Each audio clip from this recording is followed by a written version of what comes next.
La Guerra del Pacífico. Nos debemos ir a principios del siglo XIX, momento donde los países hispanoamericanos se independizan de España. Países como Bolivia, Argentina, Chile o Perú aceptaban que sus fronteras tenían que ser las mismas que utilizaba España. Pero España nunca había tenido mucho interés en delimitar estas fronteras de forma muy precisa. Por ello había una serie de territorios en disputa. Dos de estos territorios eran Tarapacá y Antofagasta, lugares en los que había águano y salistre, y por lo que Chile y Bolivia andaban en disputa. El caso es que finalmente, y tras unas interminables negociaciones, Chile y Bolivia llegaron a un acuerdo. Las empresas chilenas podrían explotar los recursos, siempre y cuando pagas un impuesto a Bolivia. Bolivia se comprometía por su parte a no subir este impuesto durante 25 años. También ambos se comprometían a someter a un arbitraje internacional, es decir, tercero mediase antes de cualquier problema que se pudiese surgir. Hasta aquí parece que todavía pues no, pues las cosas iban a torcer y mucho. En 1878 la economía boliviana no iba nada bien y se les ocurrió que una manera de aliviar las orcas bolivianas era cobrando un poco más a las empresas chilenas por la explotación de salitre situado en la famosa zona conflictiva. Pero claro, la mayor empresa chilena de la zona, la Compañía de Salitres y Ferrocarriles de Antofagasta, se negó a pagar, ya que Bolivia se había comprometido a no subir este impuesto durante 25 años. Así que Bolivia ordenó embargar y rematar sus bienes para cobrar los nuevos impuestos chilenos. Iban a dejar las cosas así, ya que pensaba que los tratados estaban para cumplirse. Ante esta situación, en febrero de 1879, el presidente chileno Aníbal Pinto ordenó la ocupación de Antofagasta, la cual fue realizada sin resistencia por 200 soldados chilenos que fueron recibidos como héroes, ya que la población del lugar era mayoritariamente chilena. Sin embargo, Bolivia tenía un as en la manga. En 1873 se había firmado un acuerdo de defensa mutua con Perú, así que si Bolivia iba a la guerra, Perú iría atrás.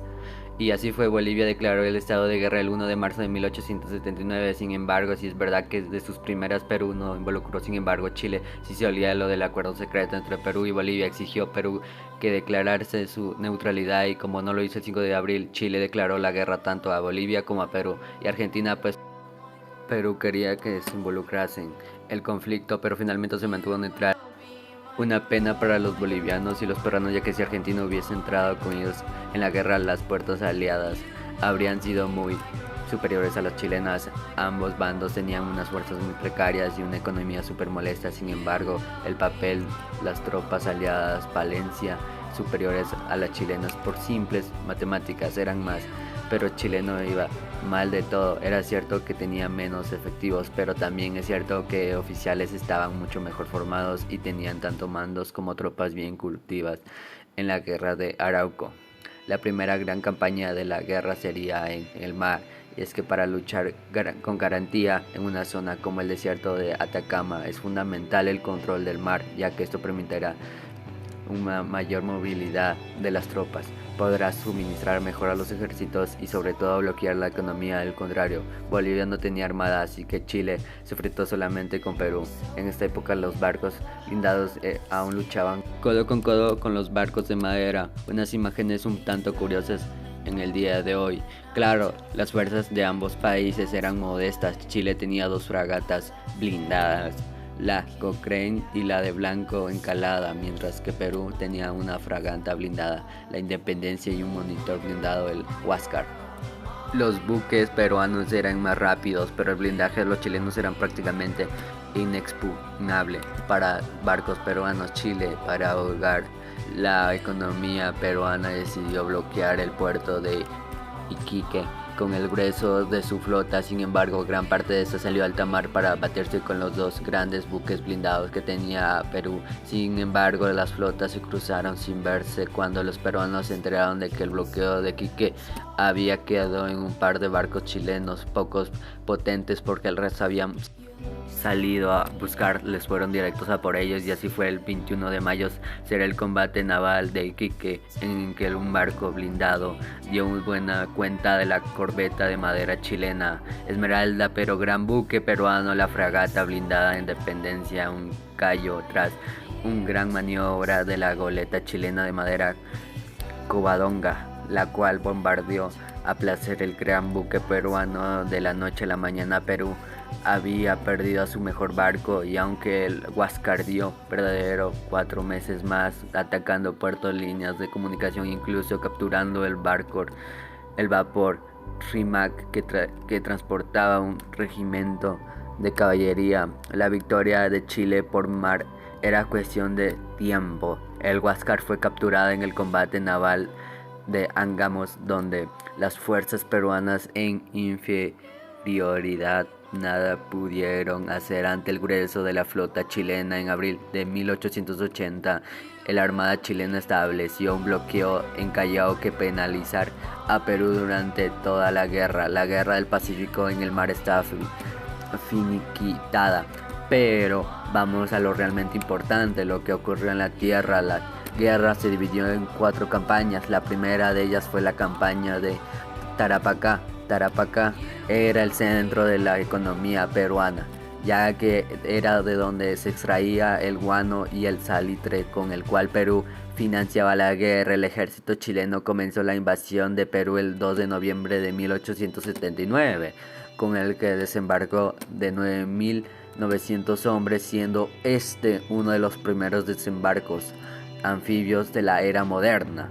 Pisagua fue tomada sin problemas. Los chilenos comenzaron a avanzar en la zona derrotando a las tropas aliadas en la batalla de Dolores. Con la victoria, los chilenos consiguieron situar Iquique, ciudad que se entregó sin resistencia a pesar de la victoria aliada en la batalla de Tarapacá. Peruanos y bolivianos no pudieron en sus posiciones y se retiraron a Arica. Y ojo, spoiler, la victoria aliada en la batalla de Tarapacá será la única victoria aliada hasta el final de la guerra. El caso es que Chile ya controlaba el mar, haya tomado la zona más rica de Perú sin excesivos problemas. Tras la desastrosa actuación de los aliados en la campaña, los presidentes de Perú y Bolivia tuvieron que dejar su cargo. La siguiente campaña de la guerra será la Tacna y Arica, en una zona que era un gran nudo de comunicaciones y que también suponía la salida natural de Bolivia al mar. Las fuerzas chilenas se dividieron en 11.000 soldados, desembarcaron una punta Coles y más de 2.000 atacaron, moviendo un punto clave desde que salían los suministros de la guarnición de Arequipa. En marzo de 1880 los chilenos salieron victoriosos de la batalla de Los Ángeles. De esta forma, Tacna y Arica quedaban aisladas del resto de Perú. En mayo, los chilenos vencieron a los aliados en batalla de Tacna y en junio los hicieron en La Garita aniquilados. De cabeza para los chilenos, la zona de los Andes es súper escarpada, de difícil acceso y a las que los chilenos tenían muy complicado llevar grandes cantidades de suministros. De hecho, los soldados chilenos a menudo se tenían que separar y se perdían, lo que se les hacía presa fácil para las guerrillas peruanas. También las enfermedades se cebaron las tropas chilenas. Sin embargo, muchos peruanos eran conscientes de que continuar la guerra era una locura y una rendición evitaría la destrucción total del país. Y al frente de esta corriente estaba Miguel Iglesias, el militar que lanzó el llamado grito de montar, ya que a principios de 1883 se estableció un gobierno con el objetivo de firmar paz con Chile. Sin embargo, entre los propios peruanos hubo enfrentamientos entre aquellos que querían continuar la guerra y los que querían seguir luchando. De hecho, ni siquiera el gobierno de Iglesias era el único de Perú y el resto decidieron seguir con la guerra. Esos peruanos que no estaban dispuestos a rendirse estaban la mayor parte de ellos bajo el mando de Andrés Abelindo Cáceres. Finalmente los chilenos lanzaron una última expedición para acabar con los peruanos que aún estaban en condiciones de luchar. Así se llegó a la batalla final en junio de 1883, en la famosa batalla Huamachuco, en la que los peruanos sufrieron grandes bajas y las resistencias peruanas ya muy desorganizadas cuanto un poco más en Arequipa, pero finalmente sucumbió ante un motín de la propia ciudad. De gobierno peruano de Iglesias se estableció y fue capaz de firmar la paz con Chile el 20 de octubre de 1883. Venga, tío, y ahora los que todos os estáis preguntando, ¿y qué ganó Chile? Venga, hostia, pues también se anexionó la costa boliviana. Desde entonces Bolivia perdió su única salida al mar para siempre.